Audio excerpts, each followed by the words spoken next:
Deus.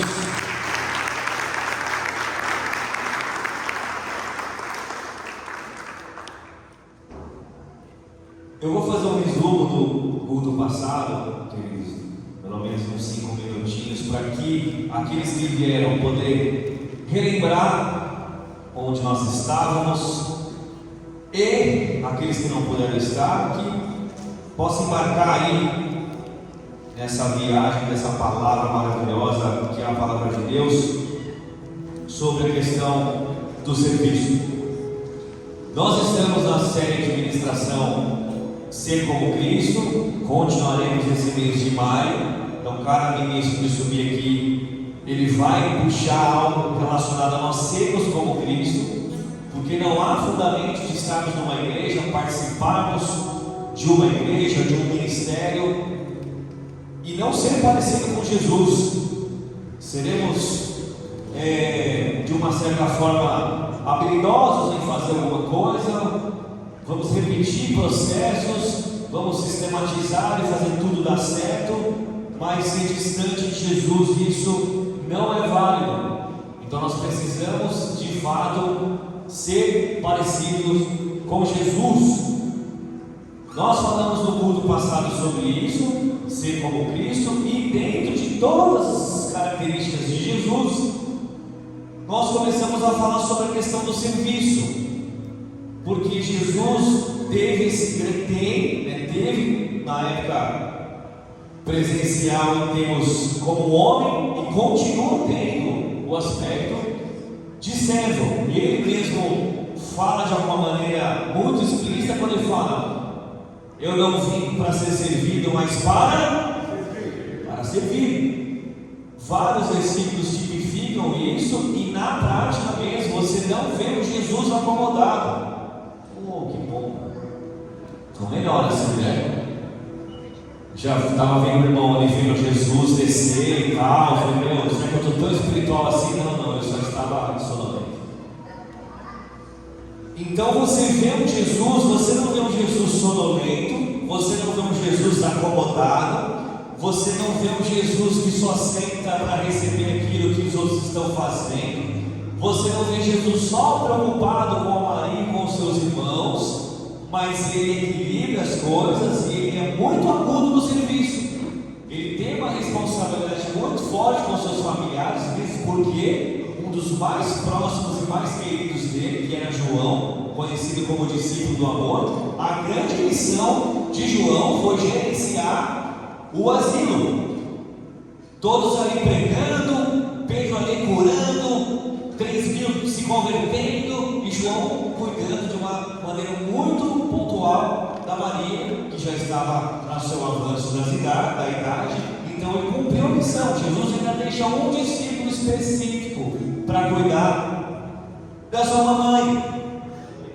Jesus, ele pregou sim dentro do sinédrio, dentro da sinagoga, ele fez um discurso de repente parecido como esse, num palco, alguma coisa formalizada, mas ele estava também no meio do povo, ele estava no meio das mulheres, ele estava na multidão, ele também serviu um a um, sentado com uma pessoa ali próximo ao tanque, próximo a um poço, ele subiu ao monte com os seus.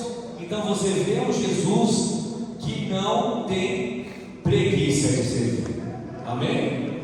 Você vê um Jesus que serviu mesmo em meio a grandes frustrações pessoais. Você vê um Jesus continuando servindo, mesmo sabendo que aqueles iam o negar. Você vê Jesus servindo a um mar de gratidão, ao qual o próprio povo, ao qual colheu dos benefícios do poder dele, da manifestação da glória, do acesso ao Pai, dos milagres, maravilhas e prodígios, mas é o mesmo povo que grita: crucificam. Então não resta sombra de dúvida que dentre a série Ser como Cristo, o serviço é um ponto fortíssimo do nosso Cristo. Amém? Falamos também do Salmo 84, verso 10, que diz assim: pois um dia dos teus atos vale mais que 1000, preferi estar à porta da casa de meu pai a habitar nas tendas da perversidade. Então você vê aqui de uma maneira até poética a declaração dos filhos de Corá ao desejo de continuar servindo, como se eles estivessem falando assim: Senhor, nem que for para ficar na porta, nem para fazer qualquer coisa, eu quero te servir, eu tenho muito mais prazer de te servir do que estar no mundo. Essa é a ideia desse versículo aqui no Salmo 84, no verso 10. Você vê o grito de Josué, dá um grito aí, só para a turmazinha acordar aí, de Josué falando: eu e minha casa. E por que ele fala isso? Porque ele começa a enxergar um povo idólatra, acomodado, consumista, que não estava ajudando. E aí é uma divisão entre aqueles que vão carregar a tenda e aqueles que vão só assistir. Então ele fala: não sei vocês, mas eu na minha casa serviremos ao Senhor. Então ele estava dando de fato um ultimato ali naquele povo, de que, como se fosse assim: o que vocês estão fazendo? Vocês não estão vendo todo mundo servindo a Deus, adorando a Deus, obedecendo a Deus, e vocês cultuando ainda esses ídolos? E aí ele fala essa frase: eu e minha casa serviremos ao Senhor. Então no hebraico, servir passa a ser trabalhar, adorar, sujeitar-se e render-se completamente, no caso desse contexto, ao próprio Deus. Amém? Nós falamos também os 4 pontos que acreditamos ser fundamentais. Eles não cessam nesses 4, mas encerramos o culto passado falando nisso, que as características daqueles que servem verdadeiramente é porque eles servem com alegria, eles servem com muito amor, eles servem com zelo e eles servem com temor. Ficou claro aí? Refrescou a memória? Agora vem comigo lá em Malaquias. Nós continuamos agora a pregação de domingo passado agora, tá bom? Vai lá comigo em Malaquias capítulo 3, verso 18.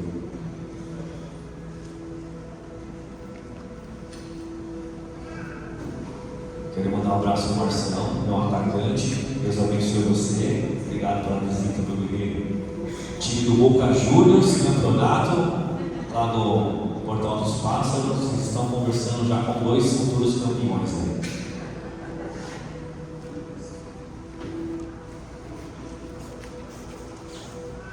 Malaquias 3:18. Você achou aí na sua Bíblia? Impressa de glória a Deus. Aos remanescentes, eu já não, poucas vezes eu trago impressa, mas para ler em casa impressa. Deus diz assim, Malaquias 3:18: então vocês verão novamente a diferença, repete comigo, a diferença entre o justo e o ímpio, entre os que servem a Deus e os que não o servem. Amados, não resta sombra de dúvida que há uma diferença entre aqueles que servem a Deus e aqueles que não servem. Malaquias deixa claro que a gente vai conseguir discernir entre o justo e o ímpio, os que servem a Deus e os que não servem. Isso não é um contexto, eles não estão trazendo um contexto mundão lá fora, e gente, os ultra mega santos aqui dentro. Não. Na verdade, ele está falando das pessoas no geral. Só para a gente entender, eu vou pedir para vocês prestarem bastante atenção nessa introdução, mesmo porque o tempo hoje vai ser encurtado para respeitar o almoço aí com as mamães. Então presta bastante atenção no porquê que Malaquias traz esse verso. Por que ele quer mostrar a diferença dos que servem e dos que não servem? Para a gente entender um pouco melhor a história desse último grito de Deus publicado através de Malaquias, é o último profeta. Depois desse profeta você só vai ter João Batista lá na frente. Então Malaquias, o próprio nome dele já contextualiza o mensageiro. Se você gosta de procurar as questões teológicas sobre os textos, Malaquias não há registro sobre a questão genealógica dele, por exemplo.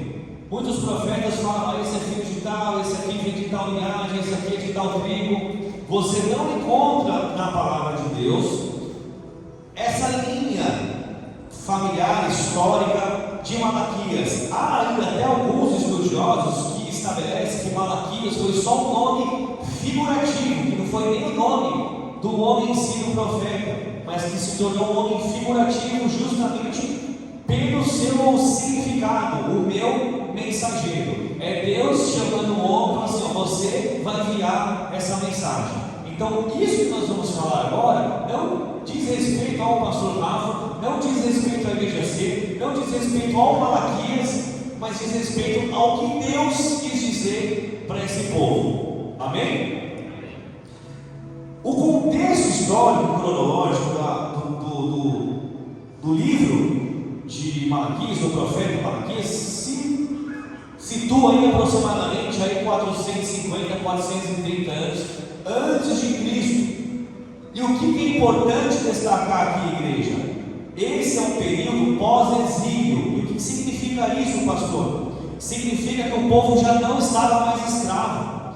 Eles são conterrâneos aí, aproximados pela data de Neemias, que havia feito a reconstrução já do templo, já dos muros, já da reestruturação prática do local, a estrutura mesmo. Então você vê que já não havia mais aquela pressão externa da Babilônia. O templo de fato já havia sido reconstruído, se eu não me engano, 515 anos antes de Cristo. Então já havia um templo que as pessoas já estavam se reunindo, já estavam na igreja de novo, já estavam servindo a Deus da maneira que elas se entendiam. Então parecia que estava tudo certo. O reinado da época, como estava na parte transicional ainda, não havia um rei estabelecido nesse período. Mas o que estava nessa transição? Era a província do Império Persa que estava dominando. Então, alguns teólogos aí, eles acreditam que o próprio Neemias foi esse contemporâneo e ajudou na administração desse governo pós-construção do templo. Vocês estão comigo ou não? Aparentemente estava tudo ótimo, porque, poxa, estamos de volta, fomos reconstruídos, temos nossas estruturas de volta, temos local onde nos reunimos, temos agora novamente onde adorarmos a Deus. Então eles estavam felizes, eles estavam contentes, porque toda uma estrutura tinha sido recolocada. Então, de uma certa forma, havia uma segurança, havia um aprisco, havia um espaço só para eles. Só que, vira para o teu vizinho e fala: só que o relacionamento de Deus com eles estava em declínio. Por isso que Neemias Malaquias se levanta e ele traz esse ponto de que, olha, vocês vão ver a diferença dos que servem com os que não servem. E por que isso? Porque após esse entusiasmo inicial de uma reconstrução, o povo entrou numa rotina religiosa fria, marcada por indiferença espiritual, marcada pela religiosidade, marcada até mesmo pela corrupção. Então era uma igreja bonita, era uma igreja que tinha sido reconstruída, havia como se fosse um troféu de comemoração: o templo está de volta, os muros estão de volta, a nossa estrutura está de volta. Só que Deus estava identificando que aquele serviço prestado não estava condizendo a uma relação genuína com o próprio Deus. Malaquias, igreja, ele tem um estilo que eu gosto muito de ministração, que é um diálogo com algumas perguntas. Então, é como se fosse Jó também conversando com Deus. Poxa, Deus, mas você não está vendo? Você não olha isso daqui? Então, ele acaba trazendo alguns questionamentos, mas ele mesmo, no seu contexto, faz a resposta. Então, Malaquias ele usava esse estilo de diálogo, de questionamento. Então, ele antecipava uma dúvida do próprio povo, mas ele mesmo trazia a resposta com a sua autoridade profética. Malaquias foi muito confrontador, porque ele propagou algo sozinho, num contexto em que estava todo mundo achando que a vitória tinha acontecido e que eles estavam todos certos.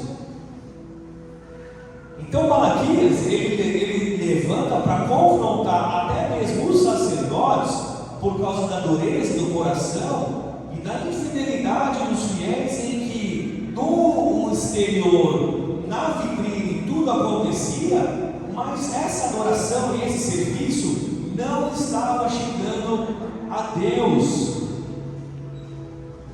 Vocês estão aqui comigo ou não? Amém. E qual que era a cultura que Malaquias aqui encontrava e enfrentava?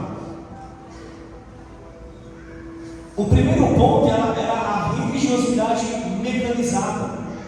Então o culto a Deus, ele havia se tornado apenas uma formalidade.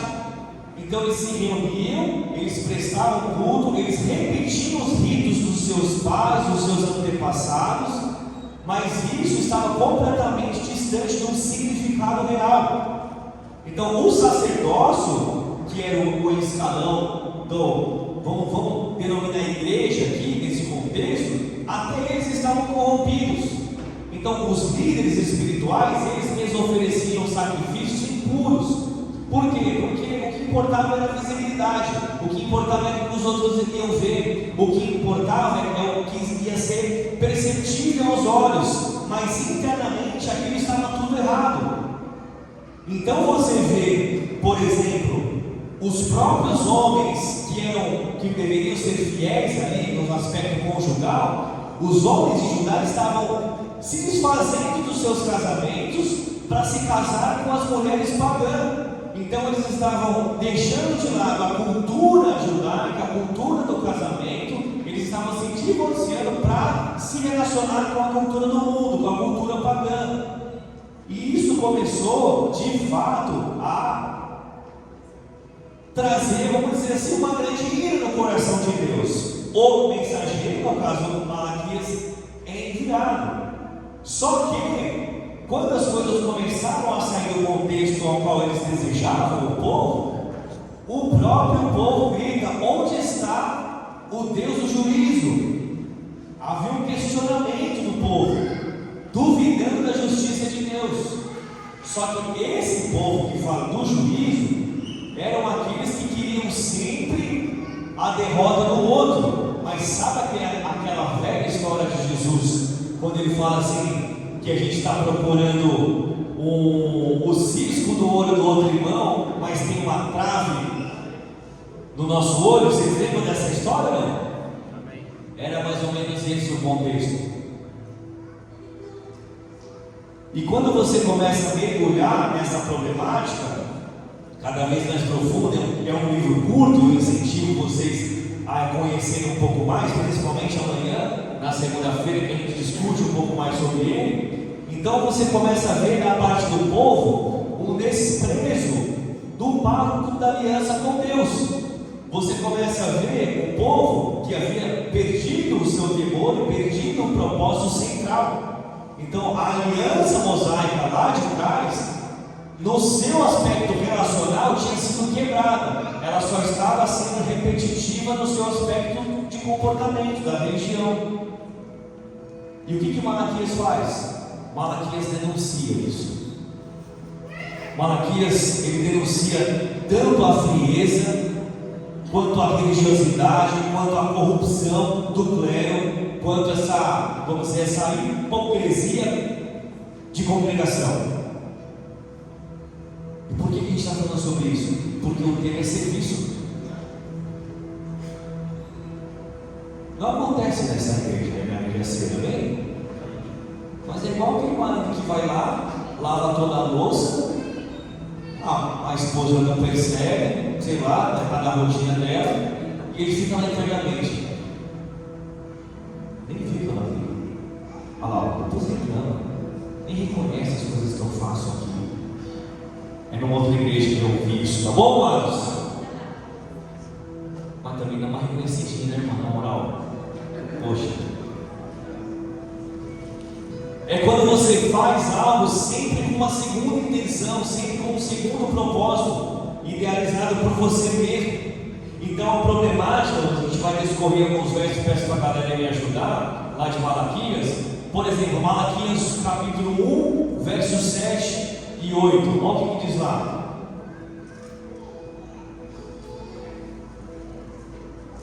Eles queriam falar que estavam trazendo a oferta, mas olha o que o texto fala: trazendo comida impura ao meu altar, mas ainda assim perguntam: de que maneira te desonramos?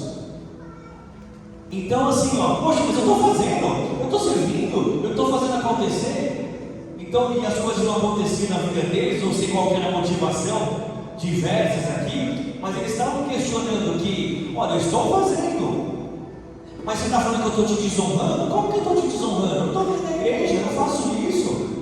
Olha só o que fala no capítulo 2, verso 1. É do verso 1 a 9, mas a gente vai fazer um resumo aí. Agora esse mandamento é para vocês, os sacerdotes. Se não derem ouvidos e não se dispuserem a honrar o meu nome, diz o Senhor dos Exércitos, lançarei a maldição sobre vocês, e até as suas bênçãos amaldiçoarei. Aliás, já amaldiçoei, porque vocês não honram de coração. No 3. Por causa de vocês, repreenderei a sua descendência. Enfim, aí ele vai, continua discorrendo até o verso 9, essas questões de crer. Eu estou fazendo, eu vou à igreja, mas eu estou casado, não, eu sou fiel à minha esposa, mas espera, qual que é o princípio? Do porquê que você está fazendo isso? Será que é de uma forma verdadeira para que apenas o Senhor Jesus olhe e honre verdadeiramente? Você vê lá o verso 10 do capítulo 2, é quando você vê os homens dissolvendo os casamentos e se relacionando com aquelas que não eram. Colocou lá? 2:10? É isso aí. Não temos todos um único Pai? Não fomos todos criados por um único Deus? Por que então quebramos a aliança dos nossos antepassados, sendo infiéis uns aos outros? Continua um pouquinho, verso 11. Judá tem sido infiel, uma coisa detestável foi cometida em Israel e em Jerusalém. Judá desonrou o santuário que o Senhor ama, casando-se com mulheres que adoraram a deuses estrangeiros. E aí ele continua, depois vocês buscam mais na casa de vocês, amém? Só que isso foi uma denúncia feita por Malaquias, um profeta, que recebeu de Deus a mensagem que pregava. Só que o contexto do presente estava tudo ok, parecia que estava tudo ótimo. Depois que você vê lá Malaquias 3:10, que é um dos textos mais pregados quando se fala de dízimo de oferta, lá fala de negligência a essa honra de dízimos de ofertas. Depois você vai ver no capítulo 3, verso 13, o cinismo espiritual, de que eles faziam tudo por detrás, mas na hora que chegavam lá no templo, chegavam lá no tabernáculo, onde, como você queira denominar, ali se repetia apenas um processo litúrgico. E aí vem o teu vizinho e fala assim: então, qual a diferença dos que servem? Porque essa foi a questão que Malaquias levantou. Então como você conseguir separar? Como você conseguir discernir aquele que de fato serve e aquele que não serve? O contexto do capítulo 3, mais específico de Malaquias, fala que o povo estava desanimado, que muitos diziam que não havia vantagem em servir a Deus, porque só tinha juízo sobre eles. Então eles viam a prosperidade do ímpio, mas o sofrimento entre os justos. Então eles falavam: cadê esse Deus?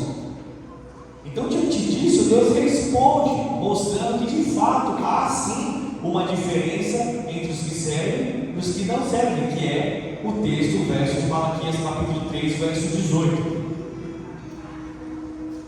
Primeiro ponto, fala que o vizinho, nota aí: relacionamento e postura.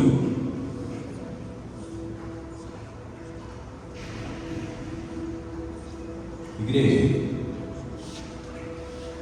os que servem verdadeiramente, a diferença entre os que servem e os que não servem, vamos ficar com os que servem, tá bom? O primeiro ponto, igreja, é que eles temem o Senhor. É o temor. Eles não têm medo da visibilidade e do que os outros vão dizer. O que faz de fato eles servir e fazer a diferença é que eles fazem com temor, com reverência, com respeito ao próprio Deus. E você só consegue fazer com referência a Deus quando você de fato se relaciona com Ele. Eles respeitam a vontade de Deus, eles buscam a vontade do próprio Deus. O que Jesus fala lá em João 14, quando ele fala sobre o amor por Ele? Ele fala o seguinte: se me amares verdadeiramente, eu vou falar a resposta aqui. Se me amares verdadeiramente, a resposta é: guardarei os meus mandamentos. Se me amares verdadeiramente, que amor é esse? Que amor é esse que só replica um processo, mas que não verdadeiramente tem um prazer em Cristo Jesus? Que amor é esse que vem carregado de críticas destrutivas e mal contribui? O texto fala que a diferença está no relacional, na postura, porque é isso que Deus cobrava das pessoas. Deus começou a apontar: é essa oferta que você vai trazer, é dessa forma que você vai tratar sua família, é dessa forma que você vai servir. E Malaquias, o mensageiro, ele vem discorrendo sobre isso. Então eles têm um relacionamento pessoal com Deus. A diferença daqueles que servem de uma maneira profunda é porque eles não servem através apenas de um serviço, eles replicam o amor relacional para com Deus. O serviço não é um ato a ser executado, mas o serviço passa a ser o derramar de um amor relacional pelo próprio Deus. Vocês estão aqui mesmo ou não? O serviço apenas se reflete na sua vida diária, mesmo no meio das dificuldades, mesmo no meio do caos, mesmo no meio do não reconhecimento. Agora, aqueles que servem, mas da maneira distorcida, eles vivem de acordo com os seus próprios desejos, eles querem fazer somente aquilo que eles gostam, eles desconsideram todo tipo de ensino divino. Eles têm dificuldade de morrer para si, eles têm dificuldade de perdoar o outro, eles só expõem os desejos pessoais e o seu ponto de vista é desejável. E quando aquilo sai do controle deles, eles já não querem mais. Por quê? Porque a palavra diz: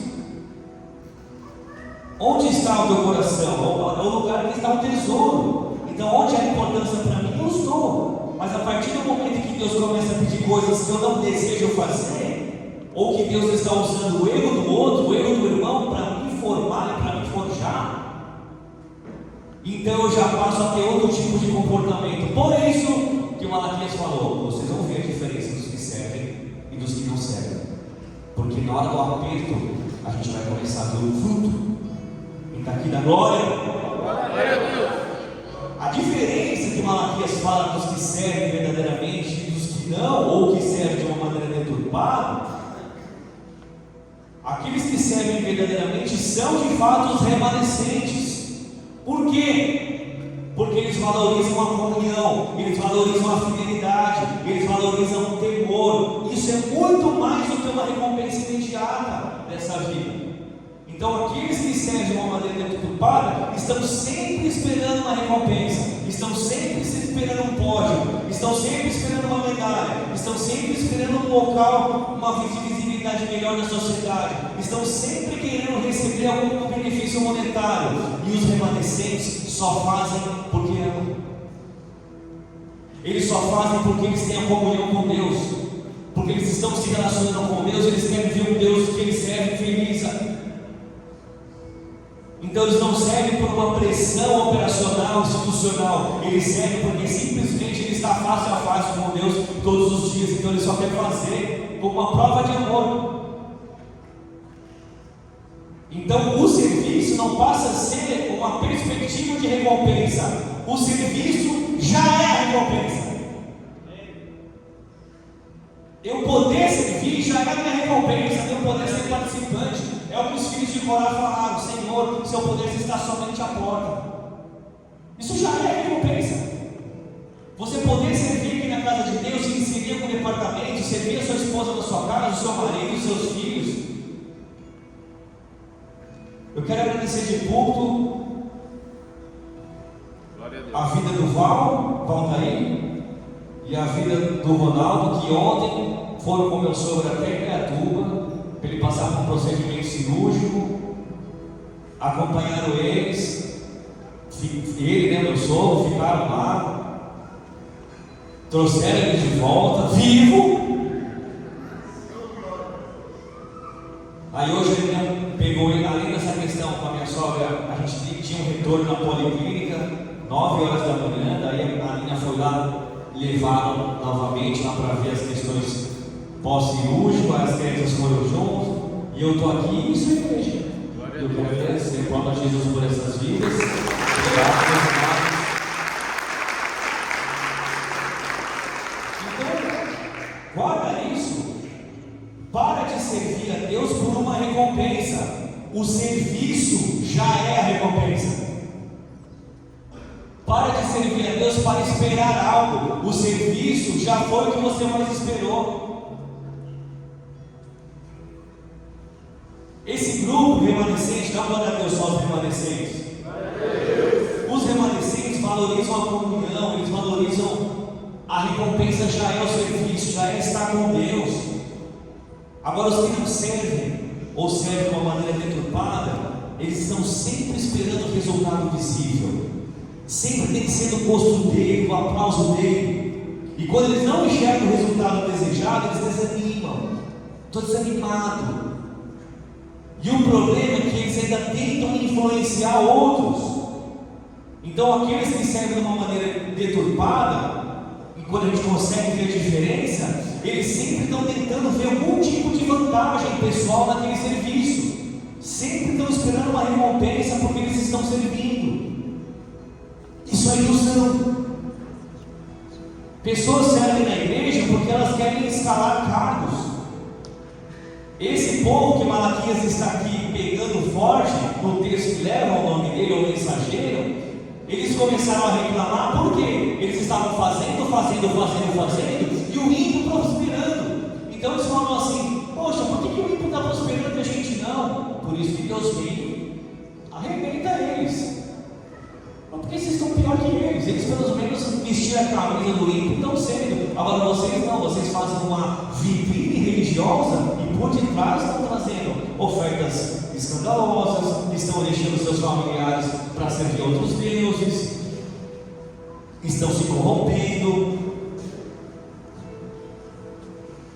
E o que Malaquias fala lá em Malaquias capítulo 3, verso 16? Acompanha junto comigo. O texto diz assim: um memorial foi escrito diante dele, para que os que temem ao Senhor e para os que se lembram do seu nome. E o que significa isso, igreja? Que de fato Deus não se esquece dos que servem. Eles são sim notados, guardados, protegidos, mas isso já é uma consequência, eles já sabem que isso vai acontecer. Há um memorial para você que serve com todo amor, amém? Amém.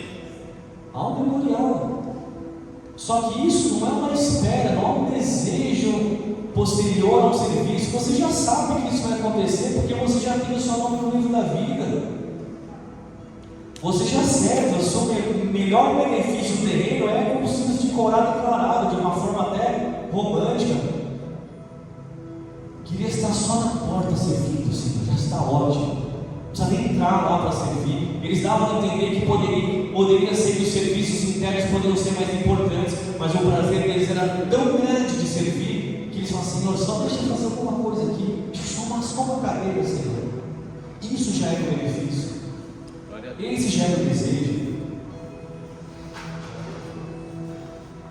As características dos remanescentes, como nós falamos, é o temor. Eles respeitam o nome do Senhor. Eles falam frequentemente uns para com os outros das coisas de Deus. Você quer conhecer um homem de Deus? Eu ia falar aqui, mas acho que não vale a pena. Cara, você começa a conversar com uma pessoa, eu sou assim, sou sensível a isso. Cara, se rapidamente esse cara não falar alguma coisa de Deus, tem alguma coisa errada. Você começa a conversar, não sei o que, se rapidamente no meio da conversa ele fala, poxa, pastor, por que está conversando com você? Cara, eu não tenho essa semana, Deus falou tanto comigo, e ele já se mergulha no texto, ele já começa a falar de uma forma apaixonante daquilo. Eu sou muito perceptível nisso. Então, aqueles que são os remanescentes, eles estão toda hora falando de Deus, eles estão falando da revelação, eles estão falando do amor de Jesus, eles estão contando um testemunho, eles estão contando alguma coisa que eles dizem. Nossa, pastor, estava passando uma rua de uma mulher assim, né? Nós paramos para falar com ela, sempre tem um testemunho, sempre tem uma causa, e esses são os remanescentes. Aleluia. E quem não são os remanescentes está sempre reclamando, cara. O cara está sempre enchendo o saco, está sempre falando de alguma coisa, está sempre, não porque o outro, não porque aconteceu, ele está caçando o problema. Tinha os caça-fantasmas lá nos... Quem era da época dos caça-fantasmas? Os que não fazem parte dos remanescentes são os caça-problema. Você pode estar dando um jeito que eu queria ser assim, não, mas eu, aquela frase assim, se fosse eu, mas se fosse eu. Os remanescentes, eles são leais perante a família, perante o corpo, eles não abandonam uma guerra, eles estão na trincheira, eles estão na linha de frente. O cansaço vem para todos, amém? Mas para o remanescente, o cansaço é prazeroso. É uma sensação de missão cumprida, de entrega, de amor a Deus. Para os que não servem, vira peso, vira murmúrio. Então a diferença está na postura do coração, está na fidelidade, na lealdade constante, está no temor e na comunhão com o próprio Deus. Fica evidente para aqueles que estão em Cristo identificar a diferença dos que servem e dos que não servem. É evidente.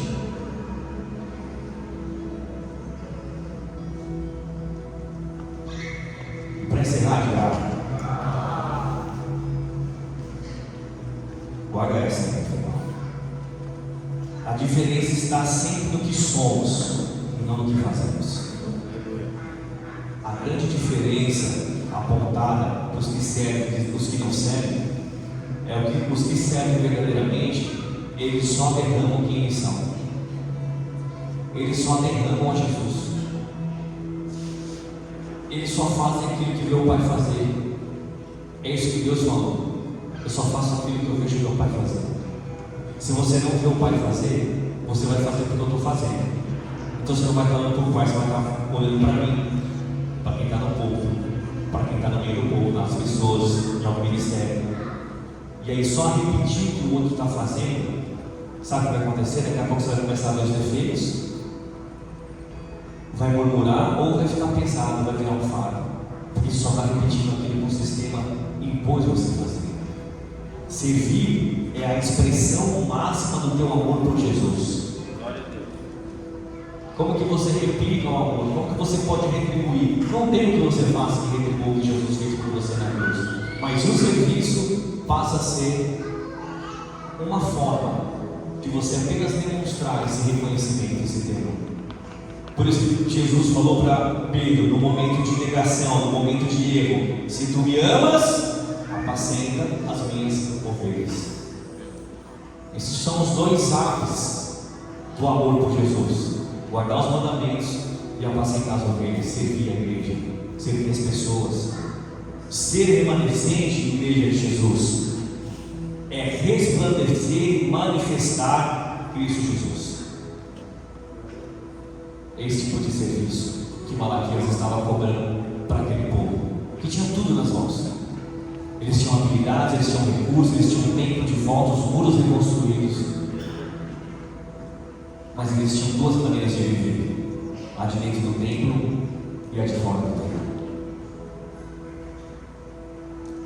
Os remanescentes, eles fazem sem antes nem perceber o cansaço, e o cansaço se torna um alarme do prazer. Não se torna fardo, não se torna motivo de murmuração. Então, verdadeiramente, aquele que é como Cristo, ele faz e serve com muita alegria. Amém? Feche seus olhos por um instante. E assim nós finalizamos essa palavra, Senhor, trazendo mais uma vez a homenagem às mães, porque essa palavra é o reflexo de uma mãe.